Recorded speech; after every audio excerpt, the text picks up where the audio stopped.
ঢাকা মহানগরী দক্ষিণ কর্তৃক আয়োজিত আজকে বাংলাদেশের সবচেয়ে বড় বার্নিং ইস্যু এই বিষয় নিয়ে আলোচনা সভার সম্মানিত সভাপতি, মঞ্চ উপবিষ্ট বিভিন্ন নেতৃবৃন্দ, আমার সামনে সম্মানিত শ্রদ্ধেয় মাননীয় অতিথিবৃন্দ, সম্মানিত সাংবাদিক বন্ধুগণ, আসসালামু আলাইকুম ওয়া রাহমাতুল্লাহি ওয়া বারাকাতুহু।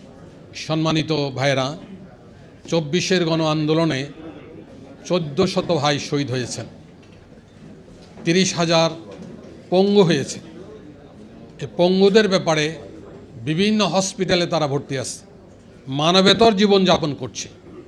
এবং আই গট মেসেজ, যেহেতু আমি পঙ্গু হসপিটালের পাশেই থাকি, যারা বাসায় অবস্থান করছে অথবা হসপিটাল অবস্থান করছে, অনেকেই আত্মহত্যার মতো পথ বেছে নেওয়ার মতো সিদ্ধান্ত গ্রহণ করছে। এতই মানবতার জীবন তাদের। সেই পঙ্গুদের বিনিময়, শহীদের বিনিময় ১৫ বৎসর ধরে শাসন করা ফ্যাসিস্ট সরকার অপসারণ ঘটার পরে জাতি আশা করেছিল একটি নতুন মানবিক কল্যাণময় একটি বাংলাদেশ তৈরি হবে। এবং আমরা সেই লক্ষ্যের দিকে বাংলাদেশ জামায়াত ইসলামী সারা বাংলাদেশের সকল মানুষকে অনুপ্রাণিত করেছে। মানুষ বাংলাদেশ জামায়াত ইসলামীকে আশ্বস্ত করেছে যে একটি মানবিক বাংলাদেশ, কল্যাণময় একটি বাংলাদেশ, একটি ওয়েলফেয়ার স্টেট বাংলাদেশ জামায়াত ইসলামীর পক্ষে করা সম্ভব।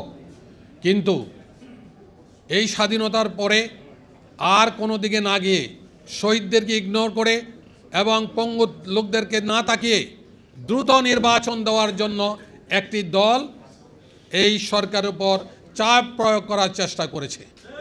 অবশেষে ফেব্রুয়ারির নির্বাচন ঘোষণা হওয়ার পরে তারা জনসমক্ষে বিভিন্ন জায়গায় বিভিন্নভাবে বলা শুরু করেছে বাংলাদেশ জামায়াত ইসলামী নির্বাচন চায় না। অথচ আপনারা জানেন, বাংলাদেশ জামায়াত ইসলামীর সম্মানিত আমির ডাক্তার শফিকুর রহমান, যিনি আজকে বাংলাদেশের রাজনীতির মাঠে একটি আইকনে পরিণত হয়েছেন, তিনি 10 এপ্রিল সাংবাদিক ভাইদের সামনে ঘোষণা করেছিলেন আগামীর নির্বাচন রোজার আগে হইলেই ভালো হয়, এবং ফেব্রুয়ারিতে তিনি কথা উল্লেখ করেছেন।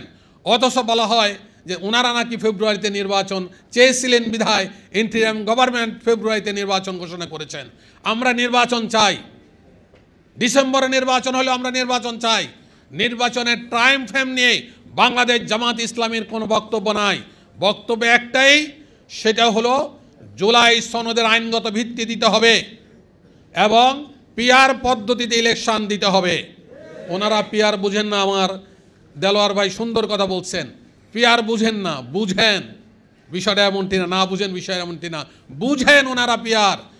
এই জন্য বুঝেন না, পিআর পদ্ধতিতে হলে পরে নির্বাচনে পাশ করতে পারবে না।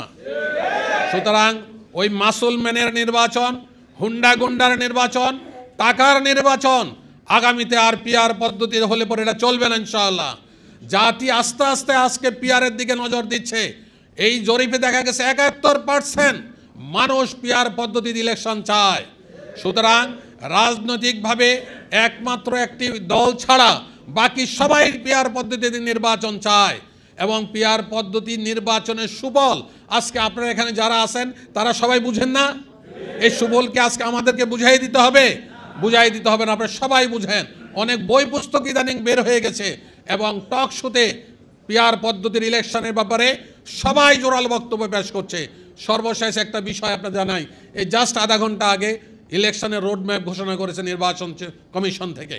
আমরা ধিক্কার জানাই, কোনো ধরনের সিদ্ধান্ত ছাড়া, পিআর পদ্ধতি ছাড়া এই জাতি কোনো নির্বাচন মেনে নেবে না। সুতরাং রোডম্যাপ হোক আর যাই হোক, এই রোডম্যাপ হোক আর যেটাই হোক, পিআর পদ্ধতিতে নির্বাচন করতে হবে।